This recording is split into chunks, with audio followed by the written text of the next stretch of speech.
मोक्ष मार्ग प्रकाशक स्वाध्याय सीरीज में आप सबका हार्दिक स्वागत है। 2 अधिकारों की क्विज आपने बहुत ही सफलतापूर्वक, बहुत ही सुंदर तरीके से संपन्न की।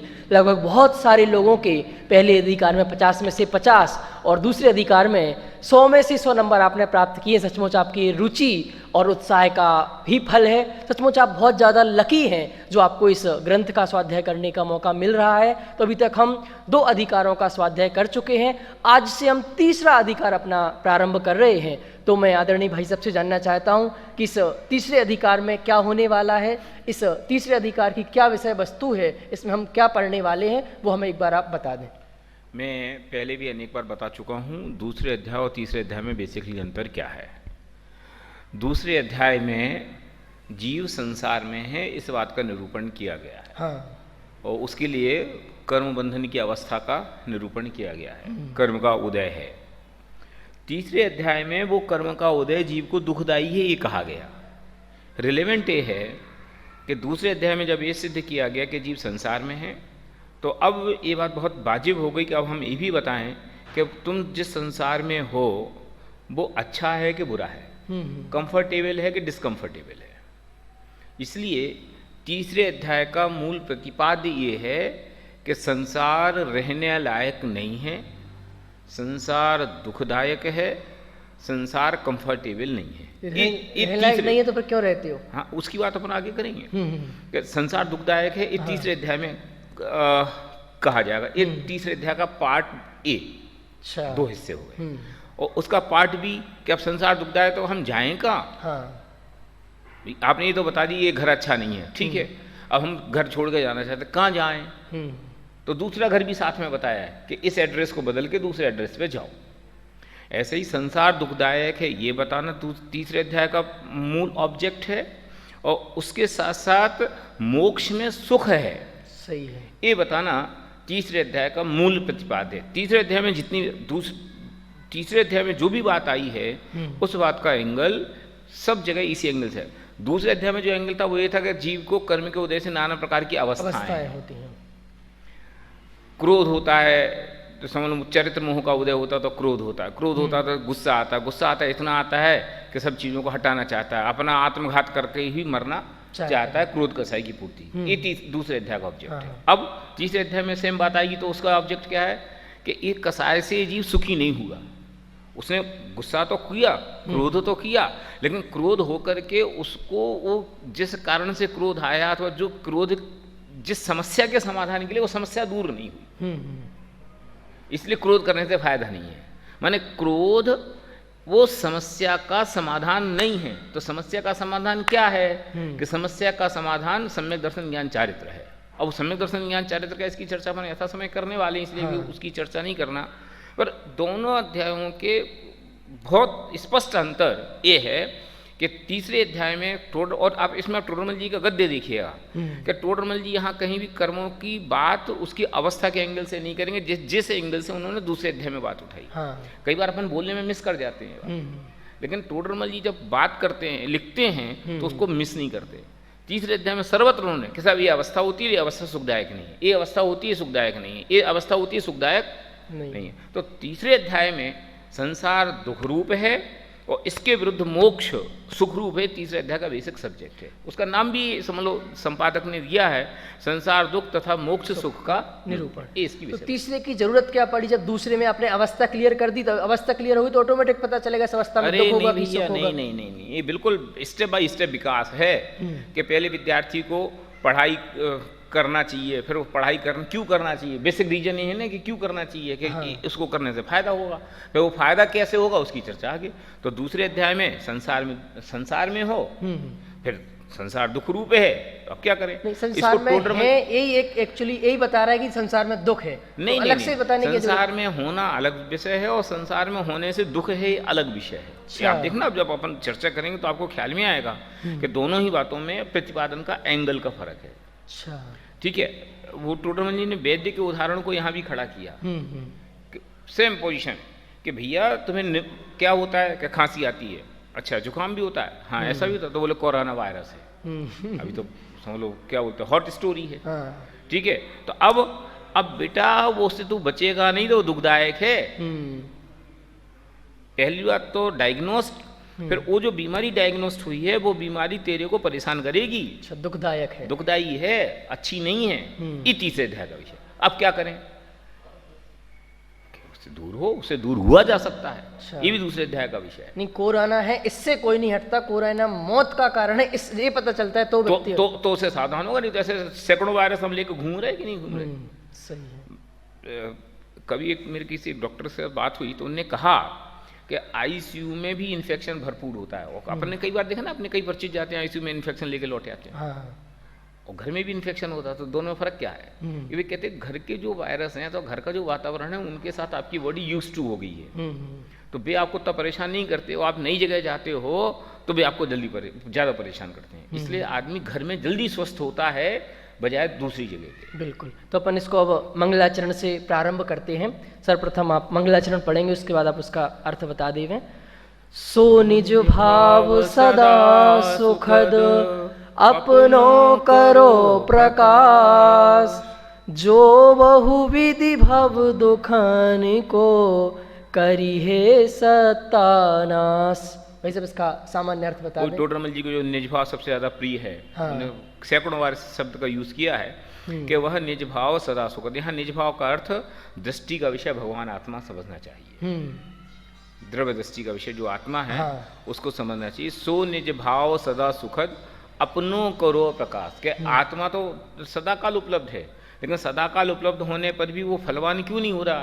क्योंकि उसके प्रति भरोसा नहीं हो रहा, हम उसको एक्सेप्ट नहीं कर रहे, इसलिए नहीं हो रहा। भाई है ना, आवाल गोपाल सबको आत्मा जानने में आता है। अब आवाल गोपाल सबको आत्मा जानने में आ रहा है, तो फिर वो सबको सम्यक दर्शन ज्ञान चारित्र क्यों नहीं हो रहा? क्योंकि ये मैं हूँ ऐसा काम महसूस करता है। अच्छा। तो जेब में पैसे होना ये तो जरूरी है ही, पर जेब में पैसे होने के साथ साथ ये बात भी जरूरी है कि मेरी जेब में पैसे हैं, इसका ज्ञान भी होए। तो मैं आत्मा हूँ, मैं सुख का केंद्र हूँ, सुख का अधिकरण हूँ, ये तो है ही, लेकिन इसके साथ ये बात हमारे ज्ञान में भी रहनी चाहिए कि मैं सुख का अधिकरण हूँ। तो सो निज भाव सदा सुखद अपनो करो प्रकाश, ये पर्याय की तरफ आ गए, सम्यक दर्शन ज्ञान चारित्र की तरफ। अच्छा। माने द्रव्य दृष्टि करी तो सम्यक दर्शन ज्ञान चारित्र प्रकट हुए। तो सम्यक दर्शन ज्ञान चारित्र प्रकट हुए तो क्या हुआ? जो बहुविध भव दुखनिको करी है सत्ता नाश। कि जो तुम्हें संसार के नाना प्रकार के दुख हैं, इनकी सत्ता नाश करना। सत्ता माने संसार के भ्रमण का निरंतर नाश करना। देखो, हम कोई भी दुख भोग रहे तो दुख भोगने में आया, खत्म हो गया, लेकिन वो नया पैदा हो रहा है, संतति को पैदा करके जा रहा है, उसका नाम नाश नहीं है। जैसे दो निर्जरा होती है ना, अविपाक निर्जरा और सविपाक निर्जरा। के कर्म प्रति समय उदय में आ रहा है, प्रति समय वो अकर्म रूप हो रहा फल दे करके। तो ऐसी निर्जरा का काम की क्यों? वो आगामी काल में भी कर्म बंध के लिए निमित्त बन रही। तो फिर कौन सी निर्जरा काम की? कि ऐसी निर्जरा काम की तो जो कर्म के स्टॉक से तो हट जाए, लेकिन नया स्टॉक दे के ना जाए। तो सम्यक दर्शन ज्ञान चारित्र हो तो जो दुख कदाचित हुए भी वे दुख निकल जाएंगे, खत्म हो जाएंगे, सत्तानाश, उनका अस्तित्व ही नष्ट हो जाएगा। सो बहुविध भव दुखनी को करी है सत्ता। ये बहुविध भव दुखनी माने ये है ना, पंच परावर्तन को इसमें पूरा आप पढ़ सकते हो। बहुविध भव दुख माने क्या? कि पंच परावर्तन के जो दुख ये भव के दुख हैं। अब इसकी चर्चा तो आप शास्त्रों में बहुत विस्तार के साथ की गई है।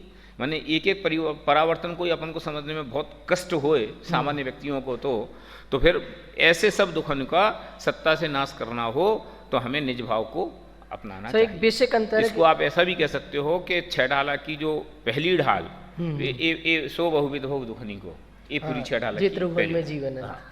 ये सब पूरी दुनिया उदय के नाश में लगी है और पंडित जी सत्ता के नाश के पीछे पड़ रहे हैं। तो सत्ता के नाश करा, उदय का नाश कराते, सत्ता के नाश का क्यों उन्होंने उपाय बताया? नहीं, उदय के नाश की बात नहीं है। इसको उदय का नाश नहीं कहना चाहिए, इसको ऐसा कहना चाहिए कर्म का उदय में आकर के नष्ट हो जाना ये ज़्यादा महत्वपूर्ण नहीं है। क्यों? महत्वपूर्ण ये है कि वो कर्म आगामी काल में अपनी विरासत दे के जा रहा है कि नहीं जा रहा है। अच्छा। भाई विरासत दे के अगले कर्म को दे के चला गया कर्म, तो उससे तो संसार का चक्र तो नहीं मिटाना। ये आए, इनने अपने चार्ज इनको दे दिया, फिर ये गए तो इनने अपना चार्ज इसको दे दिया, फिर ये गए इनने अपना चार्ज, ये तो राउंड हो गया, ये तो चक्कर चल रहा है। तो इससे तो क्या मतलब है? मजेदारी तो ये है कि ये गए और इनका चार्ज इनके साथ ही खत्म हो गया, तो ये खत्म। भाई जैसे कहते हैं ना अपन अपने कुल की परंपरा कैसे चले, कि मेरे पिताजी के कुल का मैं, फिर मेरे कुल का मेरा बेटा, मेरे बेटे के कुल का, तो मेरा कुल चल रहा है। कुल चल रहा है। तो कुल चलना बंद कब होगा, कि मैं हूँ और मेरा बेटा पैदा ना हो, तो यहीं खत्म हो गया मामला। सही है। तो कर्म संतति रूप से आगे कर्म रूप नहीं बने तो भी कर्म का अभाव होना फायदे का है। ऐसे तो कर्म का उदय प्रति समय हो रहा है, सबके हो रहा है, बहुत भोग रहे हैं। तो ये इस मंगलाचरण का सामान्य अर्थ था। अब हम यहाँ से मूल ग्रंथ जो तीसरा अधिकार है वो प्रारंभ करते हैं। अथ इस संसार अवस्था में नाना प्रकार के दुख हैं, उनका वर्णन करते हैं। भाई साहब यहाँ दूसरा मेरे एक प्रश्न था, मैंने लिख भी रखा है उसको बहुत समय से, कि जो इसमें जिन दुखों को बताने वाले हैं, जिस प्रकार के दुख हैं उस प्रकार का समाधान नहीं देते।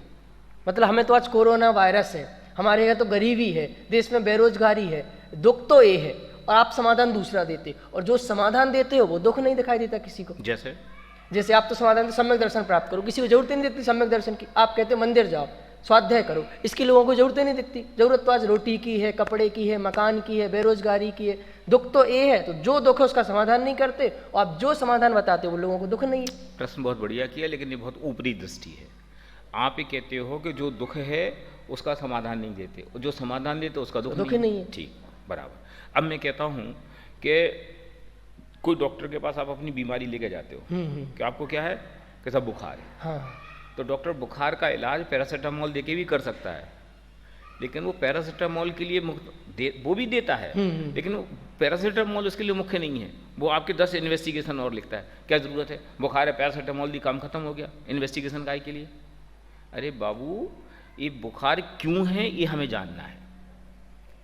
तो उसने इन्वेस्टिगेशन करके देखा कि आपको ये बुखार निमोनिया के कारण आ रहा है, अथवा ये बुखार मलेरिया के कारण आ रहा है। तो पैरासीटामोल तो बुखार को दूर करने के लिए दी, लेकिन बुखार आगे न आए इसके लिए उसने साथ में कुनैन दी, कि नहीं कुनैन की क्या जरूरत, मुझे मलेरिया तो कहीं दिखाई नहीं दे रहा, मुझे बुखार, ये बुखार तो मैंने पैरासीटामोल खाई थी, ठीक हो गया। अरे ठीक हो गया, 8 घंटे के लिए ठीक हुआ है, जैसे ये दवाई का असर खत्म होगा तो तत्काल फिर से बुखार दिखाई देगा। तो तुम्हें बुखार का टेम्परेरी इलाज करना है कि परमानेंट इलाज करना है, कि परमानेंट इलाज करना है। परमानेंट इलाज करना है तो ये प्रक्रिया ये है कि नहीं साहब हमें जो बीमारी वो तो दिखाई नहीं दे रही, आप जो दिख रहा है उसका तो इलाज नहीं कर रहे। अरे जो दिख रहा है उसके बीज का इलाज कर रहे, कि वो समस्या यहाँ थोड़ी है कि बुखार है, समस्या तो यहाँ है कि बुखार का रीजन क्या है। तो लोक व्यवहार में तो हम ये समझते हैं, लोक व्यवहार में तो हमने कभी ये प्रश्न नहीं किया कि आप पैरासीटामोल क्यों अकेली क्यों दे रहे, 10 इन्वेस्टिगेशन क्यों करा। अगर वो गलती से पैरासीटामोल अकेली दे तो वो डॉक्टर पे कोई भरोसा नहीं, फेल कर दे, बेकार आदमी है, इसका कोई फायदा नहीं। क्यों, असली बीमारी तो पकड़ नहीं रहा, अकेली बुखार की बात करता है। सही है। कोई को बहुत सरदर्द होता हो और अकेले वो सरदर्द की गोली देकर के उसको विदा कर दे तो अरे यार इन्हें तो कोई जांच ही नहीं लिखी, तुम घर पे इन्हें तो कुछ करा ही नहीं, ये तो हम कई बार कर चुके, उससे तो क्या होता, आज मिट जाता कल फिर चालू हो जाता है। तो जगत में तो आप ऐसा नहीं सोचते, फिर धर्म क्षेत्र में ऐसा क्यों विचार करते हो। यहाँ भी कि असली बीमारी क्या है पहले नक्की करो। असली बीमारी शिक्षा अशिक्षा नहीं है, असली बीमारी भुखमरी नहीं है, असली बीमारी एड़ा टेढ़ा शरीर नहीं है, असली बीमारी कम पैसा या ज़्यादा पैसा नहीं है, असली बीमारी कम नाम होना या ज़्यादा नाम होना ये नहीं है। तो फिर असली बीमारी है क्या, कि असली बीमारी ये है कि इन सब चीज़ों से तुम अपने आप को कम या ज़्यादा आंकते हो। असली बीमारी क्या है, कि असली बीमारी ये है कि तुम हो अरबपति और तुम्हारी संपत्ति है अलग प्रकार की।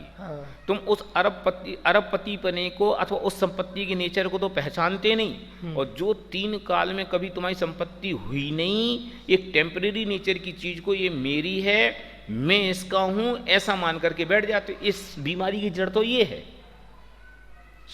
इसलिए इलाज जो बीमारी है, बीमारी क्या है कि बीमारी ये है कि देह में थोड़ी सी बीमारी हो तो जीव दुखी हो जाता है, ये तकलीफ है। पेट में रोटी ना हो तो जीव परेशान हो जाता है, बीमारी तो ये है। अब इस बीमारी का कारण क्या है, कि इस बीमारी का उपचार ये आपके शब्दों में कि भूखा है तो रोटी खिलाओ, ये उपचार है। रोटी खिलाओगे तो कितनी देर बाद वापस 2 घंटे बाद, 2 घंटे बाद फिर से भूख आती है यार। तो परमानेंट इलाज क्या है, कि भूख ना लगे, ये परमानेंट इलाज है, समझिए ना। तो ये जो इलाज बताया जा रहा है ये इलाज ऐसा है, क्यों ये हम जाकर के रूट पे काम कर रहे हैं। समझ, जैन दर्शन में जो भी बात कही गई है तो जैन दर्शन का जो दार्शनिक पहलू है ये भी समझने की बात है कि जैन दर्शन का दार्शनिक पहलू उन ऊपर के दुखों की बात ही नहीं करता। सही है, पूरे शास्त्रों में कहीं नहीं बताया। जैन दर्शन का जो दार्शनिक पहलू है वो ये कहता है कि दुख का मूल कारण इस संयोगों का कम होना या ज़्यादा नहीं है, कि दुख का मूल कारण तो मिथ्यात्व, अज्ञान और असंयम है। सही है। और मिथ्यात्व माने क्या, कि जो जैसा नहीं है उसको वैसा मान लेना, जो जैसा नहीं है उसको वैसा जान लेना, और जो जैसा नहीं उसके साथ वैसा व्यवहार करना। तो दुख का मूल कारण तो ये है, दुनिया तो जैसी रंग बिरंगी है वैसी है। हमने लगाया काला चश्मा, सब काला काला दिख रहा, अरे यार ये ठीक नहीं है, तो पुतवा सबको सफेद, अरे ये समस्या ही नहीं है, बीमारी नहीं है, ये तो गलत जगह वर्किंग होने लगेगी। तो बीमारी क्या है कि बीमारी ये है, अब देखो हाँ यार ये तो सब बढ़िया है। तो समस्या वस्तु में थोड़ी है, समस्या आउटसाइड थोड़ी है, समस्या तो इनसाइड है, और हम इलाज करने की बात करते हैं आउटसाइड की। ओहो। समस्या है इनसाइड, समस्या है हमारे श्रद्धान में, समस्या हमारे ज्ञान में, समस्या हमारे व्यवहार में। हम ज्ञान, श्रद्धान और व्यवहार को तो बदलते नहीं हैं, उसको तो ठीक नहीं करना चाहते, और हम चीज़ों को ठीक करना चाहते हैं, जबकि चीज़ तुम्हारे ठीक करने से होती नहीं, ये हमें रोज दिखाई देता है। इसलिए आपने जो प्रश्न कहा था ना कि जो समस्या है उसका आप इलाज नहीं बताते, जो इलाज बचाते वो समस्या नहीं दिखाई देती, ऐसी बात नहीं है। जैन दर्शन में समस्या और इलाज दोनों मूल कारणों की तरफ जा रहे हैं। कि वो वैद्य जी के पास आया कि भाई साहब मैं बहुत दुखी हूँ, कि मैं तो इस बात से दुखी हूँ कि मेरा बेटा मेरा बात नहीं मानता, मैं तो इस बात से दुखी हूँ कि पत्नी मेरी अनुकूल नहीं है, मैं तो इस बात से दुखी हूँ कि मेरे घर में रोटी नहीं है, मैं तो इस बात से दुखी हूँ कि मेरे के लिए रहने, भाई यही तो दुख है दुनिया में। अगर हम दुखों की लिस्ट गिनाएं तो क्या क्या दुख आएंगे। शरीर में बीमारी है, संयोग हमारे पास हमारे मनमर्जी के नहीं है, हमारे संबंधी हमारे अनुकूल नहीं है, दुश्मन मेरे लिए प्रतिकूल है। यही तो सारे बीमारियों को अगर तुम इकट्ठा करोगे तो यही तो है। अब बोले इसका क्या इलाज है, कि इसका इलाज ये है कि संयोग तुम्हारे अनुकूल नहीं है ना, तो संयोग तू है ही नहीं, शरीर तेरे अनुकूल नहीं है, शरीर तू है ही नहीं, काहे के लिए परेशान हो रहा है। फिर धन नहीं होने से दुखी हूं, अरे धन होने या ना होने से तेरे सुख दुख का संबंध ही नहीं है। तो बेसिक बात यह है कि हमने अभी जो चश्मा पहन रखा है उस चश्मे से हमें ना तो दुख और ना दुख के कारण दिखाई नहीं देते। हम दुख के असली दुख को और असली दुख के कारण को पहचानते ही नहीं हैं। हम बहुत टेम्परेरी बात करते कि काम वासना है शादी कर लो, भूख लगी रोटी खा लो, गुस्सा आया थप्पड़ मार दो, मान आया माला पहन लो, यही तो कर रहे। ये सब किया जैसे कितनी देर का इलाज हो गया, थोड़ी देर का टेम्परेरी, फिर आगे होगा कि नहीं, अरे यार क्या होगा। तो फिर इसका परमानेंट इलाज क्या है, कि परमानेंट इलाज ये है कि तुम अपने थॉट प्रोसेस को बदल दो। कि थॉट प्रोसेस क्या, कि कोई मुझे सुखी दुखी नहीं कर सकता, मैं छोटा बड़ा हूं ही नहीं, इस दुनिया में कोई छोटा बड़ा नहीं है। जो समझ लो बाल बोध में महावीर भगवान की 10 शिक्षाएं लिखी ना, वो है परमानेंट इलाज। एक द्रव दूसरे द्रव को सुखी दुखी नहीं करता, सब द्रव अपना काम करने के लिए स्वतंत्र हैं। भगवान किसी का करने वाले नहीं, भगवान किसी को बनाने वाले नहीं, बचाने वाले नहीं, मारने वाले नहीं। ये श्रद्धान होए तो सुखी होए। बिल्कुल। इसलिए ये बहुत बहुत व्यवहारिक और प्रैक्टिकल बात है। और ये जैन दर्शन का क्या मूल सब्जेक्ट ये है कि जीव संयोगों के होने या न होने के कारण सुखी दुखी नहीं है, और ये हम समझते भी हैं। अब मुझे एक चीज बताओ, ये शर्ट जो मैंने पहनी है ये अच्छी के बुरी? आपकी मान्यता के ऊपर है। ये शर्ट अगर अच्छी हो तो मैं पहनूंगा तो मुझे भी अच्छी लगेगी, और तुम पहनोगे तो तुम्हें भी अच्छी लगेगी। लेकिन शर्ट में अच्छा बुरापना है ही नहीं। फिर जिसको ये शर्ट अच्छी दिखती है उसको पहनने में मजा आ गया, और जिसको ये शर्ट बुरी दिखती है, मैं आपसे पूछता हूँ एक काला कलर अच्छा के बुरा? अब किसी को अच्छा लगता है, किसी को बुरा लगता है। बोलो कि काला कलर अच्छा कि बुरा? कि काला कलर न अच्छा है न बुरा है, वो तो कलर है। जब उसको आप ये अच्छा है ऐसे रागात्मक दृष्टि से देखते हो तो आपको अच्छा दिखने लगता है, द्वेषात्मक दृष्टि से देखते हो बुरा लगने लगता। मंदिर में अरे ये कौन ने काला पोत दिया, मंदिर में कोई काला पोतता है क्या? तो बुरा लगने लग गया। और समझ लो शमशान जा रहे हो, ऐसा कुछ काम कर रहे हो, अरे यार केसरिया पहन के क्यों आ गए? सही है। समझ गए? तो कौन सी चीज़ अच्छी है और कौन सी चीज़ बुरी? ना कोई अच्छी ना कोई बुरी। अच्छा चलो कोई बात नहीं, कि कोई चीज़ परमानेंट अच्छी बुरी नहीं है। माँ को अपना बेटा सबसे प्यारा है, ठीक है? अब वो बेटा सबसे प्यारा जो बेटा है वो अच्छा है कि बुरा है? अभी अनुकूल जब तक अनुकूल है जब तक अच्छा है, और जैसे ही वो प्रतिकूल होता है तो पैदा होते ही मर जाता, मुझे तो इसकी माँ कहलाने में शर्म आती है, कितनी कितनी बातें हम सुनते हैं। क्यों? अब क्या हो गया, बेटा तो तुम्हारा ही है। अरे उससे क्या होता है, ये तो समस्या कि मेरा बेटा है, मैं तो नहीं होता इससे अच्छा, निपुती कहलाती तो अच्छा होता। सही है। तो समस्या क्या है? समस्या बेटा का होना या नहीं होना नहीं है, समस्या बेटा के प्रति राग या द्वेष होना है। तो बुराई वस्तुओं में नहीं है, बुराई काहे में है? वो राग और द्वेष के व्यवहार में। और राग द्वेष का व्यवहार कहां से पैदा हुआ? राग द्वेष का व्यवहार इस मान्यता से पैदा हुआ कि कोई वस्तु अच्छी हो सकती है, कोई वस्तु बुरी हो सकती है। जैन दर्शन का प्रिंसिपल ये कहता है दुनिया में कोई चीज अच्छी नहीं होती, कोई चीज बुरी नहीं होती। अब बोलो, तो हमें अपना समस्या भी चेंज करनी है और समाधान भी नहीं, चेंज। मैं कह ही रहा हूं कि दुनिया में है ही दुनिया में समस्या इधर है ही नहीं। और हमारी समस्या यह है कि हम समस्या को इधर नहीं देखते, इधर देखते। पत्नी अच्छी के बुरी, यहाँ देखते बच्चा अच्छा के बुरा, दुकान अच्छी के बुरी, गाड़ी अच्छी के बुरी, धंधा अच्छा के बुरा। अब अपनी एक क्विज चल रही, अपन कहीं जाओ, पंडित जी आपकी क्लास सुन रहे हैं, बहुत अच्छा लग रहा है, ये है वो है, आई एम समथिंग, ठीक है। अरे यार पंडित जी क्या बेकार की बात चालू कर दी, बिल्कुल मजा नहीं आ रहा, फालतू है, कुछ लेना देना नहीं। अब बोलो फिर, अब मैं आपसे पूछता हूं, जिसने प्रशंसा की वो और जिसने निंदा की वो, उससे क्या हुआ? कि जिसने प्रशंसा की आई एम समथिंग, जिसने बुराई करी आई एम डूब गए। अरे भैया, उसके कहने या ना कहने से कोई भी चीज अच्छी और बुरी नहीं होती, चीज तो चीज है। सही है। सोच लो, कौन आदमी तुम्हें दुखी कर सकता है? मैं फिर बार बार ये बात कहता हूं कि जिनके पास सुख के सारे साधन दिखाई देते हैं संसार में, जिनके पास सुख के सारे साधन दिखाई देते हैं, उनसे पूछो वे सुखी के दुखी। और जिनके पास संसार के सुख के एक साधन नहीं दिखाई देते, ऐसे हमारे मुनिराज, वे सुखी के दुखी।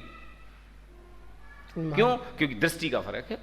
दृष्टि बदल जाए तो वो कुटिया में भी सुख है, और दृष्टि ना बदले तो राजमहल में 8 इंची गद्दा पे सोना भी नींद नहीं आए।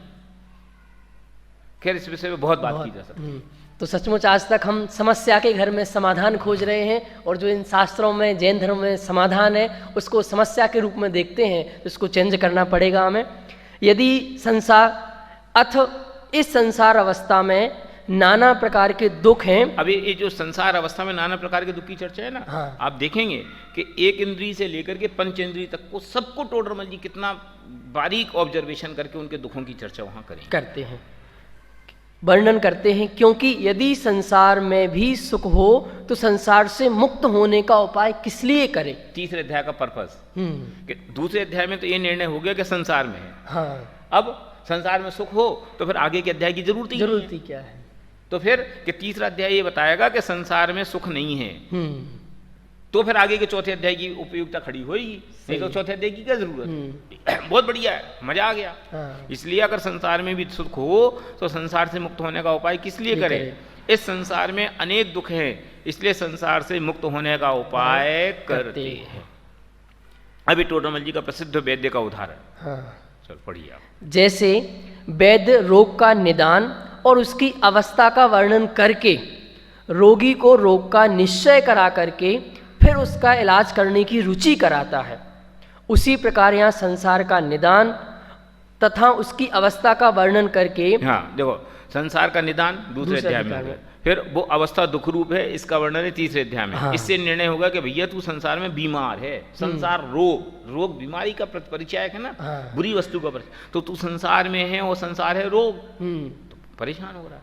तो फिर अब तो छूटना का उपाय बता, तो हम जो दवाई बताएंगे उस दवाई को कर। कोई उसको पढ़ के भी कह सकता है, पंडित जी इतनी खुशहाली जिंदगी, इतनी अच्छी लाइफ चल रही थी, आप फालतू में दुख लगा रहे, रोग लगा रहे।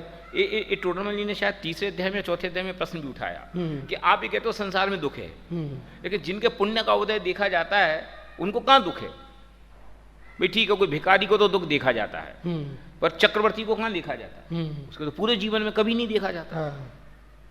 यद्यपि देखने वालों ने उसमें भी देख लिया कि दादा ने जो लिखा ना आभागा भरत, हाँ तो कि सब सारी दुनिया तो मुझे कह रही वाह चक्रवर्ती की दिग्विजय हो गई, मैं भागवान हूँ कि अभागवान हूँ कि भगवान की दिव्य ध्वनि खिल रही और मैं लड़ाई में व्यस्त हो गया। विद्वान लोग तो उसमें भी वो चीज़ देख लेते हैं, लेकिन मैं कहता हूँ चलो मान लिया कि उसको कोई दुख नहीं दिखा, लेकिन अब इस बात की क्या गारंटी है कि इसने जो स्टेटस मेंटेन किया ये फॉर एवर हो गया। सही है। शास्त्र में तो ये कहा कि चक्रवर्ती अगर चक्रवर्ती के पद पे मरे तो साथ में नरक जाए, माने इतने बढ़िया सुख से इतने बढ़िया दुख में जाए। बढ़िया तो समझ लो व्यंग रूप में कह रहा हूं मैं। हाँ, अब तो सबसे खतरनाक दुख। कितने सुख भोगे कि उनकी खीर बनाने की कहानी सुनकर के हम सबके मुंह में पानी आता है, लेकिन वो खीर खाता खाता मरे तो कहाँ जाए? साथ में नरक में। हाँ, ऐसी दुर्गति में जाए कि 33 सागर तक इतने डंडे पड़ेंगे, कल्पना नहीं कर सकते। तो फिर अब बोलो, आपने कहा ना कि सब संसार में सुख देखा जाता है, सबको दुखी क्यों के तो पुण्य के उदय वालों को सुख देखा जाता है। हम उनको सुखी कहते, बट आप एक रजिस्ट्री कर दो कि लाइफ लॉन्ग रहेगा, इट इज फॉर एवर। मैं कहता हूँ कानापन भी सुखदायक है, पर कह दो ना कानेपन बिल्कुल लाइफ टाइम रहेगा। कोई तकलीफ नहीं है हमें। हमारी तकलीफ ये है कि ये जो परिस्थिति है रोज बदल रही, और जिन चीजों से अपने आप को सुखी मान रहे हैं वो परिस्थिति बनी रहे, कोई चीज हमारे कंट्रोल में नहीं है। वो तो जो हो रहा है हम उसको रोज देख रहे। अब मैं कई बार बहुत इस वजह से मैं सोचता हूँ तो बहुत अनप्रैक्टिकल माने ऐसी बातें दिखती हैं कि जीव कैसा पागल सा हो गया है। देखो, पैदा हुआ टॉफी खाने में सुख है, फिर धीरे धीरे पढ़ाई में सुख है, फिर धीरे धीरे पैसा कमाने में सुख है, फिर धीरे धीरे बच्चे पैदा करने में सुख है, फिर बच्चों को पालने में सुख है, फिर उनको एजुकेट करने में सुख है, फिर उनका ब्याह करने में सुख है, फिर उनके बच्चों को पालने में सुख है। काय में सुख है नक्की तो करो। और अनुभव ये कहता है कि उसको किसी एक काम में सुख नहीं मिला, इसलिए नया नया लग गया। किसी काम में सुख नहीं मिला, ना तो उसको टॉफी में सुख मिला, ना उसको पढ़ाई में सुख मिला, ना उसको समझ लो वो पैसा कमाने में सुख मिला, ना उसको समझ लो बच्चे पैदा करने में सुख मिला, ना उसको समझ लो बच्चों को पैदा करने में सुख मिला, ना उनकी काय में सुख है। एंड ऑफ द डे अरे यार मेरी जिंदगी ऐसी चलेगी, तो सबके लिए नौकर बन गया, सबका गुलाम बन गया। सही है। ये हर आदमी अपने जीवन के उतरते समय में महसूस करता है, मुंह से नहीं कहेगा। और खास करके जो थोड़े बहुत ज्यादा बुद्धिमान, नकली बुद्धिमान समझ लो, क्यों कुछ लोग जो विशेष तार्किक होते हैं ना, वो खास करके जो आज के आधुनिक लोग हैं, जिनको ये लगता है कि धर्म तो आडंबर है, अथवा धर्म एक ऐसी कल्पना है जिसका कोई अस्तित्व नहीं है, सामने तो है नहीं, तुम बात नहीं करते तो कल्पना की। तो वे लोग भी आखिरकार जीवन के ढलते समय में इस बात को बहुत गहराई से रियलाइज करते हैं कि मैं जिस चीज को समझ रहा था कि इससे सुख होगा, आखिरकार कोई चीज से सुख नहीं हुआ। मैं आज की दुनिया में जिनके पास पुण्य का उदय विशेष देखा जाता है, जिनको लगता है ना मैं जो चाहूँ सो कर सकता हूँ, आखिरकार उनको भी बाद में महसूस होता है। लेकिन इसको फिर मैं ऐसे कहता हूँ, अब पछताए होत का जब चिड़िया चुग गई खेत। ये बात आज ख्याल में आ तो मजेदारी है। सही बात। लकवा लगने के पहले ये ख्याल में आ जाए ना कि मैं शरीर का करता नहीं हूँ, तो आपको लकवा दुख नहीं देगा। सही है। और लकवा लगने के बाद ये समझ में आए कि शरीर मेरा नहीं है, इतना मानसिक वेदना होगी आप कल्पना नहीं कर सकते। क्यों? आप तो चाहते हो मैं शरीर को, हाथ को उठाऊं, बहुत मेहनत करते हो, वो नहीं उठता। पानी पीने एक बूंद पानी पीने के लिए तरस जाते हो। अब सोच सकते हो उसमें कितनी मानसिक पीड़ा होती होगी। मैं कहता हूँ बड़े दादा की जो विदाई की वेला है ना, सबको एक बार पढ़ना चाहिए अपने जीवन की स्थिरता के लिए, अपने जीवन के धैर्य के लिए, कि ऐसी प्रतिकूल परिस्थिति बने तो क्या करे। परिस्थिति तो परिस्थिति है। सही है। कोई कितने ही चाहे आखिरकार आपके कंफर्टेबल नहीं हो सकता, तो फिर क्या करे कि वस्तु स्थिति का विचार करके समता आए। बिल्कुल, इसके लिए पढ़ना चाहिए। संसारी को संसार रोग का निश्चय करा के अब उसका उपाय करने की रुचि कराते हैं। ये चौथे अध्याय की पृष्ठभूमि। हाँ, जैसे रोगी रोग से दुखी हो रहा है परंतु उसका मूल कारण नहीं जानता, सच्चा उपाय नहीं जानता और दुख सहा नहीं जाता, तब जो उसे भासित हो वही उपाय करता है, इसलिए दुख दूर नहीं होता। तब तड़प तड़प कर परवश हुआ उन दुखों को सहता है। ये टोडरमल जी की ऐसी पंक्तियां जिनमें चित्र बनाओ ना, इतने खूबसूरत, माने इन पंक्तियों को महसूस करो। हाँ। तो आपको लगेगा टोडरमल जी कैसे उनका ऑब्जर्वेशन पावर कितना है, वे कितने बड़े मनोवैज्ञानिक थे कि क्या कि हमें कोई तकलीफ है, इसको मैं ऐसे भी कहता हूँ कि समझ लो ऐसा कोई कांटा लग जाए थोड़ा, और ऐसा लग जाए कि वो दिखाई न दे, घुस जाए, कांटा तो छोड़ दो, चलो हटाओ, थोड़ा कठिन हो जाएगा। मुंह में कोई एक वो फांसी फंस जाए, ठीक है, वो निकले नहीं और तुम आइडेंटिफाई नहीं कर पाओगे फंसी कहाँ है। अब परेशानी होता है, वो जीव 24 घंटे उधरी और ऐसा परेशान, ऐसा इरिटेट होता है, क्या बताएं कि तकलीफ का कारण समझ में नहीं आ रहा, तो तकलीफ को दूर नहीं कर पाता, और क्या करे कि परवश हुआ सहता है। सही है, खुद की ताकत होती नहीं तो परवश हुआ सहता है। सेम हर चीज पे लगाओ कि कोई ऐसा कांटा घुस जाए जो दिखाई न दे और दर्द बहुत हो, क्या करे, सहता है। मैंने पिछली कक्षा में कहा था ना कि अपनी इच्छा से कौन दुखी रहना चाहता है, लेकिन कोई को आदमी को समझ लो कंबल उड़ा दो और दे डंडा, उसकी इच्छा हो तो भाग जाए, लेकिन नहीं भाग सके तो ये कत्ल खाने के कुछ वीडियो अपने पास जब आते हैं ना, तो अपन को देख के अभी चीन का एक वीडियो आया था कि वो भेड़ों को गड्ढे में डाल करके उनके ऊपर आग लगा रहे, कैसा क्या करे बेचारे, वो परवश हुए, तड़प तड़प के सहता है। जैसे दूसरों को दुख अपन को महसूस होते हैं ना, ये दुख हम भोग रहे, कौन सा, ये जो अपन कर रहे हैं दुख का काम है। क्यों, आखिर कर्म का उदय दुख का कारण है, कर्म बंधन का कारण दुख का कारण है, ये नहीं समझ में आता। संयोगों की अनित्यता अथवा संयोगों की प्रतिकूलता तो दुख का कारण दिखती है, लेकिन अनुकूलता भी सेम दुख का कारण है। सही, माने जितना प्रतिकूलता इसमें कांटा लग जाए वो दुख का कारण है, उतना ही दुख का कारण सब कुछ वेल मेंटेन बना रहे वो भी है। ये समझ में नहीं आता। मैं इसमें घंटों बोलो ना तो कम पड़े। देखो ये है ना कि दुख सहा उपाय, मूल कारण जानता नहीं, सच्चा उपाय जानता नहीं, दुख सहा जाता नहीं। फिर जो भाषा तो वही उपाय करता है, कुछ भी करता है। जो आदमी मिले और वो जो सलाह देता उस सलाह को एक्सेप्ट करता, मरता का ना करता, जो दुनिया में चल रहा है वो सब करने लगता है। अरे अपन बीमार हो जाए और ऐसी कोई बीमारी हो जिसको कोई डायरेक्ट इलाज ना दिखाई दे, जो आदमी जो सलाह देने आता है कि भैया नीम खा लो वो खा लेगा, फिर आप ये खा लो वो खा लेगा, फिर चूल्हे की राख खा लो तो चूल्हे की राख खा लेगा। अरे अब बोलने में ज्यादा अच्छा नहीं लगता, गोमूत्र सौमूत्र ये सब का है, कर ही रहे सब, चिकित्सा पद्धतियों में स्वीकार की गई ना उन सब चीजों को। वैसे तो कोई से कहो, वैसे कोई ना करे, और तकलीफ हो तो करने सब। अरे भाई साहब आपद काले मर्यादा नास्ती, ऐसा कहकर रास्ता निकालता है ना। भाषा तो वही उपाय करता है, इसलिए दुख दूर नहीं होता। क्यों, सही जगह काम नहीं करेगा तो कैसे दूर होगा भाई। तुमने रोग का मूल कारण जाना नहीं और तुम 50 दवाएं खाते रहो, उससे कुछ नहीं होगा। और कारण पता चले, एक गोली खाओ, अरे यार मैं तो सब जगह घूम आया था और उधर गया, उन्हें तो एक दवाई दी, ठीक हो, सही है। फिर तड़प तड़प कर, अब इस तड़प तड़प को फील करो, वो तड़पन को फील करो। जैसे होता ना गरम तेल में उंगली लग जाए तो 2 दिन तक क्या महसूस होता है, सोचो। बिना उपयोग के भी आपका उपयोग 24 घंटे वहीं रहता है, वो उंगली अपने आप अलग रहती है। आप कोई भी काम करो और धोखे से टच हो जाए,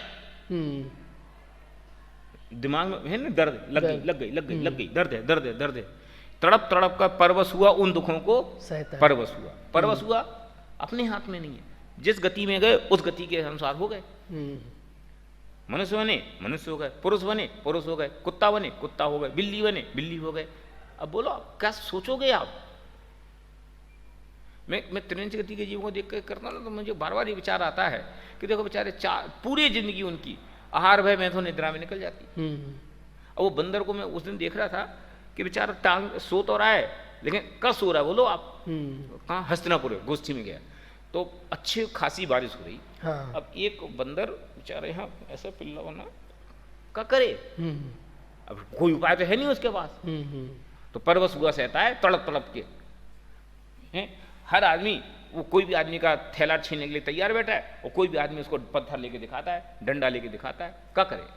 उसको तो रोटी चाहिए, पेट भरना है, क्या करे। कैसे 24 घंटे, कितने चौकन्ने, उनका जीवन कैसा। सो एक खटाका हो फटाक से उठ जाते हैं। क्यों, मृत्यु का डर, कोई खा ना जाए। 24 घंटे आहार के लिए, मैंने दिन भर जब भी उनके सामने खाने के लिए तलाश रहे, खाने के लिए तलाश खाने रहे, के खाने लिए। की तलाश रहे, जिका है इसका नाम है परवसुवत सहता है, तड़प तड़प के सहता। मैंने मैं 1,00,000 उदाहरण आपकी नजरों में दौड़ेंगे। आप इन सब चीजों को आप अपने चारों तरफ देखना शुरू करोगे ना, तो आपको इन पंक्तियों की असलियत आएगी। बाहर में का जो अपने ही विशेष पाप का उदय आता है अपन खुद ही देखते हैं, तब शरीर में तकलीफ होती है। हैं अब मैं कहता हूँ कोई पेट में अच्छा दर्द हो भयंकर वाला है, कितनी दवाई से कुछ नहीं हो रहा, क्या करें, ऐसे तड़प तड़प के सहते ही, और क्या करें, चोट लग जाए, कुछ हो जाए, मरे जा accident रहे हो जाए। मरे जा रहे, का मरे जा रहे, का बता दें का मरे जा रहे, समझे ना, ये सबको सहता है मरण पर्यंत, उन दुखों को सहता है। हाँ, उसे वैद्य दुख का कारण बतलाएं, दुख का स्वरूप बतलाएं, उन उपायों को झूठा बतलाए, तब सच्चे उपाय करने की रुचि होती है। कि भैया तू जो दवाई खा रहा गलत खा रहा, सही दवाई तो ये है, तो फिर वो सही दवाई की तरफ जाएगा, नहीं तो कैसे जाएगा। उसी प्रकार संसारी संसार से दुखी हो रहा है, परंतु उसका मूल कारण नहीं जानता तथा सच्चे उपाय नहीं जानता, और दुख सहा भी नहीं जाता, तब अपने को भासित हो वही उपाय करता है। इसलिए दुख दूर नहीं होता, तब तड़प तड़प कर परवश हुआ उन दुखों को सहता है। अब पंडित जी ने उदाहरण में जिस प्रकार से, जिस एंगल से लाइनें लिखी, दृष्टांत में भी बिल्कुल, दृष्टांत में भी उसी एंगल से, उसी तरीके से उन्होंने वो लाइनें लिखी। उसे यहाँ दुख का मूल कारण बतलाते हैं, दुख का स्वरूप बतलाते हैं, और उन उपायों को झूठा बतलाएं जो तो सच्चे उपाय करने की रुचि हो, इसलिए यहाँ वर्णन करते ये हैं। तीसरे अध्याय का समझ लो विषय प्रवेश। कि तीसरे अध्याय का कंसेप्ट क्या है कि दुख का स्वरूप बताएंगे, फिर वो झूठे उपाय बताएंगे, तो सच्चे उपाय करने की प्रतीति तब है। 3 चीजें बताई जाएंगी। हाँ। एक दुख का स्वरूप, हाँ, माने वो संसार में दुख है ये बताया जाएगा, ये तीसरे अध्याय का मूल प्रतिपादन। दूसरा जो तुम उपाय कर रहा है वो सारे के सारे झूठे झूठे हैं। तीसरा झूठे हैं तो फिर क्या करें, तो सही उपाय इस अधिकार में बतलाए जाएंगे। तो इस प्रकार हमने जो तीसरे अधिकार का प्रवेश द्वार था, पहला मंगलाचरण की भूमिका थी, उसकी चर्चा हमने आज यहाँ पर की। जो इसकी बहुत विशेष चर्चा है, अब जो दुख कैसे कैसे होते हैं, किससे होते हैं, वो कैसे कैसे झूठे हैं, सही उपाय क्या है, इत्यादि विषयों को लिए हुए इसकी चर्चा हम अपनी अगली क्लास में करेंगे। तब तक के लिए सभी को सादर जय जिनेंद्र।